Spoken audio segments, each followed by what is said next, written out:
அனைவருக்கும் வணக்கம். 30/12/2024 அன்றைய நடப்பு நிகழ்வுகள் பார்க்க இருக்கிறோம்.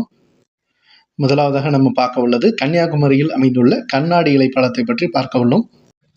திருவள்ளுவர் சிலையை விவேகானந்தர் பாறையுடன் இணைக்கும் கண்ணாடி இலை பாலமானது திருவள்ளுவர் சிலை வெள்ளி விழா ஆண்டை முன்னிட்டு தமிழக முதல்வர் ஸ்டாலின் அவர்களால் திறந்து வைக்கப்பட உள்ளது. அடுத்ததாக நம்ம பார்க்க உள்ளது தென்கொரியாவின் ஜேஜி ஏர்கோ நிறுவனத்தின் போயிங் 737-800 ரக விமானமானது விமான விபத்துக்குள் ஆனது.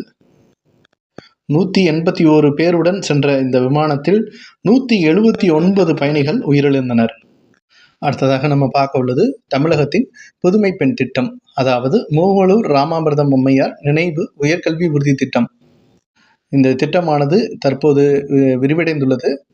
அதாவது அரசு உதவி பெறும் பள்ளிகளில் 6ஆம் வகுப்பு முதல் 12ஆம் வகுப்பு வரை தமிழ் வழியில் பயின்று உயர்கல்வியில் சேரும் மாணவிகளுக்கு மாதம் ரூபாய் 1000 வழங்கப்பட உள்ளது.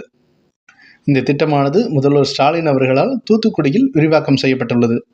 உங்களுக்கு தெரியும், இந்த திட்டமானது செப்டம்பர் 5, 2022 தொடங்கிய ஒரு திட்டமாகும்.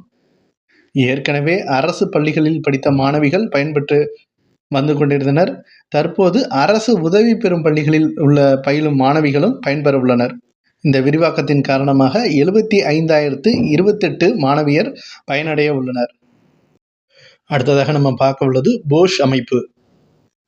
அனைத்து விதமான உயர்கல்வி நிறுவனங்களிலும் பாலியல் துன்புறுத்தல் தடுப்புக்கான போஸ் அமைப்பு கட்டாயம் ஏற்படுத்தப்பட வேண்டும் என உயர்கல்வித்துறை, அதாவது தமிழகத்தின் உயர்கல்வித்துறை உத்தரவிட்டுள்ளது. அதாவது உயர்கல்வியில் பயிலும் மாணவிகளுக்கு பாதுகாப்பை வழங்குவதற்காக இந்த போஸ் அமைப்பானது ஏற்படுத்தப்பட்டுள்ளது. பொதுவாக பணிச்சூழலில் பெண்கள் மீதான பாலியல் துன்புறுத்தலுக்காக அமைக்கப்பட்டதுதான் இந்த போஸ் அமைப்பு என்பது. இது தற்போது தமிழகத்தில் உள்ள அனைத்து உயர்கல்வி நிறுவனங்களிலும் ஏற்படுத்தப்பட உள்ளது.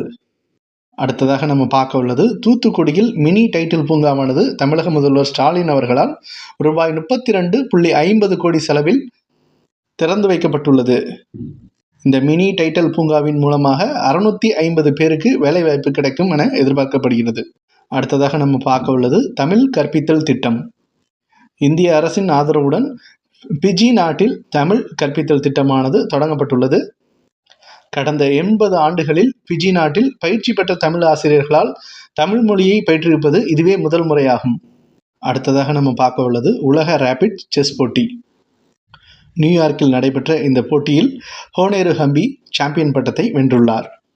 இவர் இறுதிப் போட்டியில் இந்தோனேஷியாவின் ஐரின் சுகந்தரை வீழ்த்தினார். மேலும் 8.5 புள்ளிகள் பெற்று இந்த சாம்பியன் பட்டத்தை தட்டி சென்றுள்ளார். இந்த உலக ரேபிட் செஸ் போட்டியில் 2வது முறையாக இவர் இந்த சாம்பியன் பட்டத்தை வென்றுள்ளார். அடுத்ததாக நம்ம பார்க்க உள்ளது வேவ்ஸ் மாநாடு. இந்தியாவில் முதல் முறையாக உலக ஒளி பொழுதுபோக்கு மாநாடானது டெல்லியில் நடைபெற உள்ளது. இந்த மாநாடானது பிப்ரவரி 5 முதல் 9ஆம் தேதி வரை நடைபெற உள்ளது. இந்த மாநாட்டிற்கு ஊடகம் மற்றும் பொழுதுபோக்கு துறை சார்ந்த உலகளாவிய கலைஞர்கள் வருகை தர உள்ளனர். நன்றி.